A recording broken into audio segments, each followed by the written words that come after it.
योग विज्ञान में दिमाग जैसा कुछ नहीं होता। दिमाग सिर्फ शरीर है।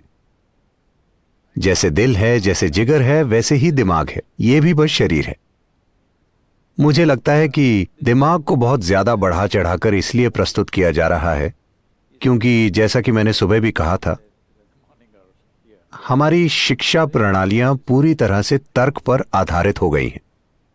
हमें लगता है कि तर्क ही सब कुछ है। अब मैं इसे बहुत ही कम शब्दों में कहने की कोशिश करूंगा। जब किसी बहुत ही जटिल चीज को कम शब्दों में कहा जाता है तो उसमें कुछ कमियां रह जाती हैं। अगर आपको कमी नजर आए तो मुझे बताना, वरना ठीक है। तो योग विज्ञान के अनुसार मन के 16 हिस्से हैं और ये 16 हिस्से 4 श्रेणियों में आते हैं। पहली है बुद्धि। बुद्धि मतलब तर्क। मैं आपसे पूछता हूं, आपको बुद्धि तेज चाहिए या मंद? आप सब चुनिए, मैं आपको आशीर्वाद देने वाला हूं। आपको तेज चाहिए। तो बुद्धि एक चाकू की तरह है। चाकू का इस्तेमाल चीजों के 2 टुकड़े करने के लिए होता है। यही बुद्धि की प्रकृति है। आप जो भी देंगे वो उसके 2 टुकड़े करेगी। पूरा आधुनिक विज्ञान मनुष्य की बुद्धि से पैदा हुआ है, इसलिए सारा काम चीर-फाड़ से होता है। अगर आप एक वैज्ञानिक को फूल देंगे तो वो इसके टुकड़े करके देखेंगे। अगर आप इसके टुकड़े करके देखेंगे तो आपको फूल के बारे में कई जानकारियां जरूर मिल जाएंगी, पर आपको उसके बाद फूल नहीं मिलेगा।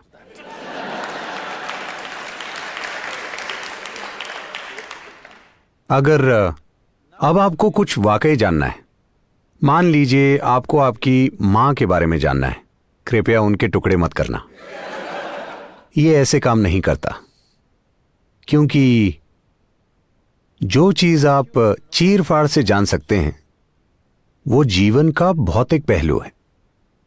आप जीवन को चीर-फाड़ से नहीं जान सकते।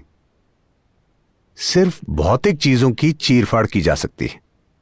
पर अब हम हर चीज जानने के लिए तर्क का इस्तेमाल करते हैं, तो हम 2 टुकड़े करने की कोशिश करते हैं।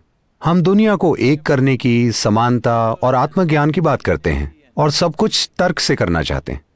यह ऐसा है जैसे चाकू का सिलाई के लिए इस्तेमाल करना। अगर आप चाकू से कुछ सिलेंगे तो आप उसके टुकड़े कर देंगे। तो हम ये देख रहे हैं कि हम किसी चीज के बारे में जितना ज्यादा ज्ञान इकट्ठा करते हैं, गलतफहमी और सत्य से दूरी उतनी बढ़ती जाती है। इसलिए नहीं कि जानकारी बुरी है, पर इसीलिए क्योंकि हम चाकू से सिलने की कोशिश कर रहे हैं। तो तर्क एक चाकू की तरह है। इसे तेज होना चाहिए। यह जीवित रहने का औजार है। अगर आप में चीजों में फर्क करने का तर्क नहीं होता तो आप इस धरती पर जिंदा नहीं रह पाते। यह बहुत ही जरूरी है। लेकिन यह सिर्फ आपको जिंदा रख सकता है, पर यह तब तक काम नहीं कर सकता जब तक कुछ मात्रा में याददाश्त ना हो।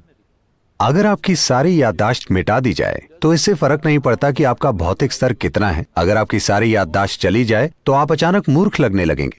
आप शायद तब भी बुद्धिमान हो, पर आप मूर्ख लगने लगेंगे। भारत में यह हमेशा होता है। लोग ग्रामीण और शहरी बच्चों को साथ बिठाकर उनका टेस्ट लेते हैं, सिर्फ इसलिए कि शहरी बच्चे के पास ज्यादा जानकारी है तो वो स्मार्ट लगता है। गांव का बच्चा मूर्ख लगता है, लेकिन आप उन्हें वास्तविक स्थिति में रखें तो आप देखेंगे कि वो ज्यादा स्मार्ट निकलेंगे, क्योंकि उनकी बुद्धि पूरी तरह से सक्रिय है। तो तर्क तभी समझदार लगता है जब आप उसे बहुत सी जानकारी का सहारा देते हैं। इसीलिए इंफॉर्मेशन टेक्नोलॉजी का इतना महत्व है और हर कोई जानकारी को लेकर पागल हो रहा है। वो केवल वक्त बर्बाद करने के लिए फोन में नहीं देखते रहते। उसकी वजह है कि सिर्फ उन्हीं छोटी छोटी जानकारियों के सहारे ही वो अपने समाज में, दोस्तों के बीच स्मार्ट नजर आते हैं। सिर्फ जानकारी होने पर ही वो स्मार्ट नजर आते हैं, उसके बिना वो कुछ स्मार्ट नहीं कर सकते। मैं आपको एक उदाहरण देता हूं। हमारे यहाँ 2 तरह के स्कूल हैं।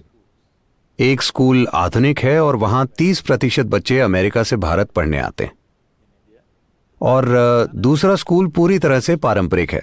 वहां हम उनको योग, शास्त्रीय नृत्य, शास्त्रीय संगीत, कलरीपायट्टू, जिससे सभी मार्शल आर्ट्स पैदा हुए हैं, संस्कृत और अंग्रेजी भाषाएं सिखाते हैं। उनको किसी तरह का शैक्षिक ज्ञान नहीं दिया जाता। ये कुछ साल पहले की बात है। सारे छोटे बच्चे हाथ धोने के लिए भागे। नल इतनी ऊंचाई पर है, 6 से 7 साल के बच्चे वहां तक पहुंच नहीं पाते। तो आधुनिक स्कूल के सारे बच्चे वहां जाकर बहुत सभ्यता से खड़े होकर इंतजार कर रहे थे कि कोई शिक्षक या कोई और आकर बेंच रखे जिस पर चढ़कर वो हाथ धोएंगे। और ये दूसरे बच्चे दौड़े, बड़े बच्चे नीचे झुके, छोटे बच्चे उन पर चढ़े और हाथ धोकर भाग गए।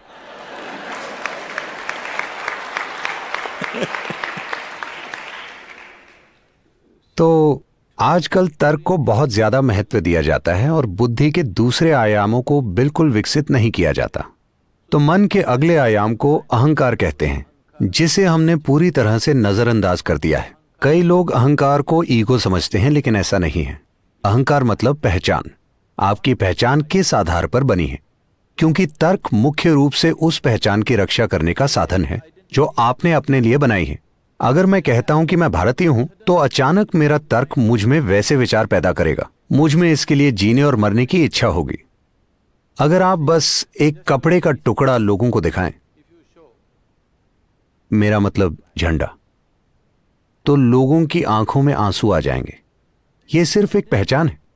अगर वो कहीं और रह रहे होते और आप वहां का झंडा दिखाते, तब भी यही होता। भारत और पाकिस्तान में यह आसानी से नजर आता है क्योंकि ये एक ही देश था, पर अचानक किसी ने रेखा खींच दी और सारी भावनाएं जैसे काम करती हैं वो अद्भुत है, सिर्फ इसलिए क्योंकि आपने इसके या उसके आधार पर अपनी पहचान बनाई है। तो तर्क एक साधन है जो आपकी पहचान की रक्षा करता है।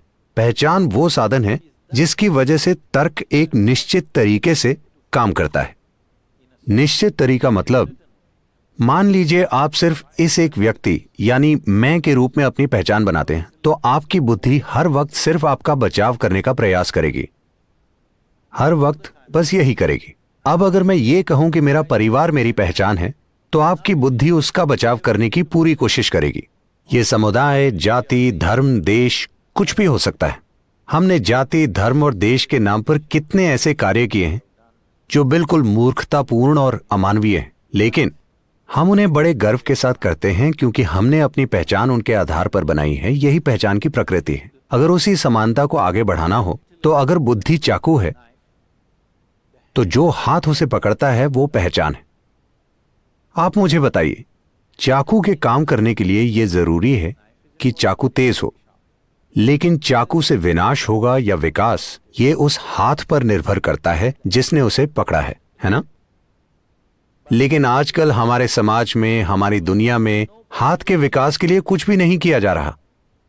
हम अपनी छोटी से छोटी पहचानें बनाते जा रहे हैं। इससे हर हाल में अशांति ही होगी, मनुष्य के भीतर भी और बाहर की दुनिया में भी। कोई और रास्ता नहीं है। प्राचीन काल से ही पूर्वी संस्कृतियों में हमेशा ब्रह्मांडीय पहचान की शिक्षा दी जाती है। अहम ब्रह्मास्मि। 12 साल की उम्र में आपको यह पता होना चाहिए, अहम ब्रह्मास्मि, इसका अर्थ है मैं ब्रह्मांड हूं। असीम के आधार पर पहचान बनने से पहले शिक्षा बिल्कुल नहीं दी जानी चाहिए। सिर्फ पहचान स्थापित होने के बाद ही शिक्षा होनी चाहिए, क्योंकि सही तरह की पहचान के बिना शिक्षा विनाशकारी हो जाती है। क्योंकि आपके पास एक सीमित पहचान है। हम चाहे जो कुछ भी कहें, लेकिन मूल रूप से सारे अपराध, सारे बुरे और भयंकर काम जो हम करते हैं, वो सीमित पहचान की वजह से ही हैं, है ना? ये मेरा तरीका है, वो आपका तरीका है। ये मेरा देश है, वो आपका देश है। ये मेरा धर्म है, वो आपका। ऐसा ही होता है। पहचान का विकास किए बिना ही हम चाकू को तेज बना रहे हैं। हमारा हाथ अस्थिर है, पर हम चाकू को तेज बना रहे हैं और याददाश्त से उसे शक्तिशाली बना रहे हैं। तो मन के अगले आयाम को मनस कहते हैं। ये याददाश्त का संग्रह है। यहां याददाश्त के 8 आयाम हैं। इसमें पंच तत्वों की याददाश्त, परमाणु के स्तर पर याददाश्त, विकास संबंधी याददाश्त, कर्मों की याददाश्त, सचेतन की याददाश्त, अचेतन की याददाश्त, स्पष्ट याददाश्त, अस्पष्ट याददाश्त, ऐसी ही याददाश्त की कई सारी अवस्थाएं हैं। जैसे हमने पहले ही चर्चा की थी, इस शरीर में हर उस चीज की याददाश्त है जो इस ग्रह पर हुई है। अगर हम पर्याप्त ध्यान दें तो हम सिर्फ इसे देखकर ही जान सकते हैं कि जीवन का विकास कैसे हुआ है। सिर्फ 150 साल पहले चार्ल्स डार्विन ने इस ग्रह के जीवन का अध्ययन किया और जीवन के विकास के बारे में बताया था। But over 15,000 years ago, Adi Yogi spoke about how life evolved. लेकिन आदि योगी ने 15,000 साल पहले ही इसके बारे में बात की थी।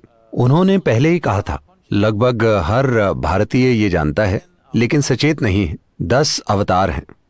आप ये सब काफी पढ़ रहे होंगे। पहला अवतार मछली या पानी के जीव, फिर जल स्थल चर जीव, फिर स्तनधारी जीव, फिर आधा मनुष्य आधा जानवर, फिर बौना मानव, फिर पूर्ण विकसित लेकिन क्रोधी मानव, फिर शांतिपूर्ण मानव, फिर प्रेममय मानव, उसके बाद ध्यानमय मानव और आखिर में दिव्यदर्शी मानव होने की मान्यता है।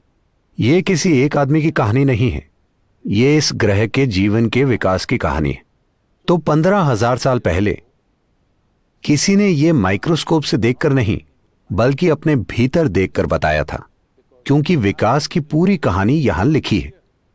योग विज्ञान इसी पर केंद्रित है कि याददाश्त के अलग अलग आयामों को कैसे सक्रिय करें, क्योंकि अगर आपकी याददाश्त सीमित है तो आप हर हाल में बचकाने काम करेंगे।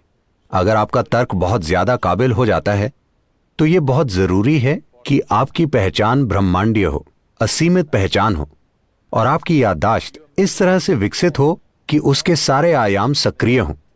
ये तीनों एक निश्चित तरीके से काम करते हैं। कुछ लोगों ने इसे खास तरीकों से विकसित किया है, लेकिन ज्यादातर ये अस्त व्यस्त ही हो रहा है। तर्क बहुत ज्यादा है और बाकी चीजों को बहुत कम महत्व दिया जा रहा है। बुद्धि के चौथे आयाम को चित्त कहते हैं। ये बुद्धि का वो आयाम है जो याददाश्त से प्रभावित नहीं होता। हमें समझना चाहिए कि हम अभी जैसे हैं वो सिर्फ हमारी याददाश्त की वजह से, चाहे वो हमारी त्वचा का रंग हो या हमारी पहचान किस रूप में है, हम पुरुष हैं या स्त्री, सब कुछ याददाश्त तय करती है। हमारे अंदर जो याददाश्त मौजूद है वही सारे पहलू तय करती है। मैं एक मनुष्य हूं या कोई और प्राणी, ये भी याददाश्त तय करती है। याददाश्त एक अद्भुत संभावना है, लेकिन वो एक रुकावट और एक सीमा भी है। जिसे अब मैं और आप कहते हैं, उनके बीच की सीमा भी सिर्फ याददाश्त ही है। जो मुझे अपने सिस्टम में याद है और जो आपको अपने सिस्टम में याद है, वही सीमा है। तो याददाश्त एक सीमा भी है और जितने भी रूप हुए हैं उनका आधार भी। एक निश्चित याददाश्त है जो कई तरह के ढांचे बनाती है। वो ढांचे फिर भौतिक रूप लेते हैं। हम अभी जिस तरह हैं और जैसा हमने रूप लिया है वो उस बुनियादी याददाश्त की वजह से ही है। ये याददाश्त कभी भ्रमित नहीं हुई। मान लीजिए आप और एक गाय रोज आम खाना शुरू कर दें, तो ऐसा कभी नहीं हुआ कि किसी दिन संयोग से या याददाश्त की भूल से गाय मनुष्य बन गई हो या आप गाय बन गए हो। आप दोनों एक ही तरह का भोजन खाएं, लेकिन ऐसा कभी नहीं होगा, क्योंकि याददाश्त बहुत मजबूती से स्थापित है और यह कई स्तरों पर है।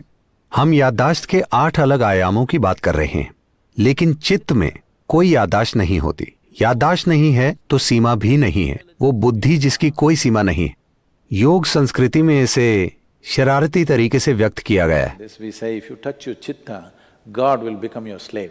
हम कहते हैं अगर आप चित्त को स्पर्श कर लें तो ईश्वर आपके गुलाम बन जाएंगे, क्योंकि अगर आपकी बुद्धि असीमित है तो सब कुछ आपकी पहुंच में होगा। ये बहुत महत्वपूर्ण है, क्योंकि आपको समझना चाहिए कि ऐसा पहली बार हुआ है।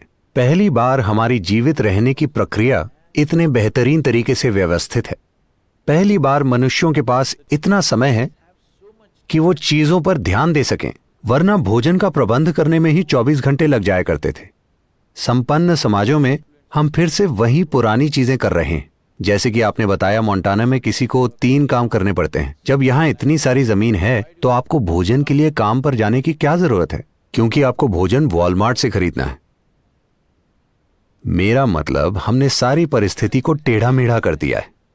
पहली बार जीवन चलाने के लिए, उदाहरण के लिए, आज आप सुपर स्टोर जाएं, जो भी आपकी 1 साल की जरूरत हो वो सारी चीजें खरीद लें और 1 साल तक घर से बाहर ना निकलें। यह संभव है, ऐसा पहले कभी संभव नहीं था। अगर आपको आज सुबह के लिए पानी चाहिए होता था तो आपको नदी या तालाब या कहीं और जाना पड़ता था। लेकिन पहली बार जीवन चलाने की प्रक्रिया इतने अच्छे से व्यवस्थित है कि अब मानवता का वक्त आ गया है। अब वक्त आ गया है कि मनुष्य जीवन के गहरे आयामों को खोजें।